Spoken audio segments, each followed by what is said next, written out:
D பாவி, உனக்கு எவ்வளவு தைரியம் இருந்தா ஏன் ரூம்ல இருக்க கொசுவலை எடுத்துட்டு வந்து நீ கட்டி தூங்கிட்டு இருப்ப? இதோ வரேன், இப்பவே போய் அம்மாவை கூட்டிட்டு வரேன். அந்த சிந்து இருக்காளே, உண்மையாவே நெஞ்செழுத்தம் புடிச்சவமா. நம்ம ரூம்ல இருந்த கொசுவலை எடுத்துட்டு போய் அவ பாட்டுக்கு அவ ரூம்ல கட்டி சுகமா தூங்கிட்டு இருக்காமா. என்ன சொல்ற? நம்ம ரூம்ல இருந்த கொசுவலைய அவ எடுத்துட்டு போயிட்டாளா? அப்படிலாம் அவ எடுத்துட்டு போயிருக்க மாட்டா. எடுத்தா அவ கைய உடைச்சிருவேன்னு அவளுக்கே தெரியும். அவளே போய் எங்கேயாவது வாங்கிட்டு வந்திருப்பா. இல்லம்மா, அது நம்மளோட கொசுவலை தான். நீயே வேணா வந்து பாரு. அப்படியா? ஆமா. நம்ம ரூமுக்கு வந்து நம்ம கொசுவலைய எடுத்துட்டு போற அளவுக்கு அவளுக்கு திமிராயிடுச்சா? என்ன கொசுவலை எல்லாம் கட்டி இருக்கு?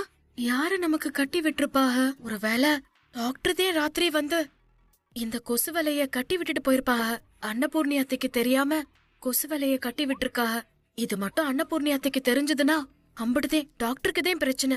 எல்லாம் எவ்வளவு அன்பு இருந்தா டாக்டர் வந்து எனக்காக கொசுவலை கட்டி விட்டுருப்பாக. எதுக்கு இப்ப என்ன அடிச்சிய? எதுக்கு அடிச்சனா? உன் மனசுல என்ன நினைச்சிட்டு இருக்க?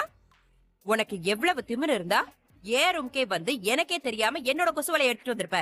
உனக்கு அவ்வளவு சுகமா தூக்கம் கேக்குதோ? என்ன திருட்டுத்தனம்! உனக்கு அவ்வளவு தைரியமாடி? ஏ ஐஷு, நீ போய் முதல்ல பெரியம்மாவை கூட்டிட்டு வா.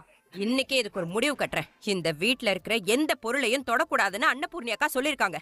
ஆனா அதையும் மீறி ஏன் ரூம்கே வந்து எங்களோட கொசுவலைய எடுத்துட்டு வந்திருக்க. சும்மாவே விட மாட்டேன்டி. வா வாடி வாடி வாடி. வாங்குறல்ல விடுங்கறல்ல. நம்ம வீட்டுக்குள்ள எந்த பொருளையும் இவள தொடக்கூடாதுன்னு சொல்லிருக்கீங்கல்ல. அப்படி சொல்லியும் இவ ஏன் ரூம்ல இருக்க கொசுவலை எடுத்துட்டு போய் அவ ரூம்குள்ள கட்டி சொகுசா தூங்கிட்டு இருக்கா. எதுக்காக மகா ரூம்ல இருந்த கொசுவலை எடுத்து? டாக்டர்தே இத பண்ணாகன்னு தெரிஞ்சா பிரச்சனை இன்னும் பெருசாயிருமே. கேக்குறேன்ல, பதில் சொல்லு. அந்த ரூம்ல கொசு அதிகமா இருந்துச்சு, தூங்கவே முடியல. அதனாலதே மகாத்த ரூம்ல இருந்து கொசு வலைய எடுத்துட்டு வந்தேன். உனக்கு ஒரு தடவை சொன்னா புரியாதா? ஏன் மறுபடியும் மறுபடியும் இதே மாதிரி நடந்துக்கிற?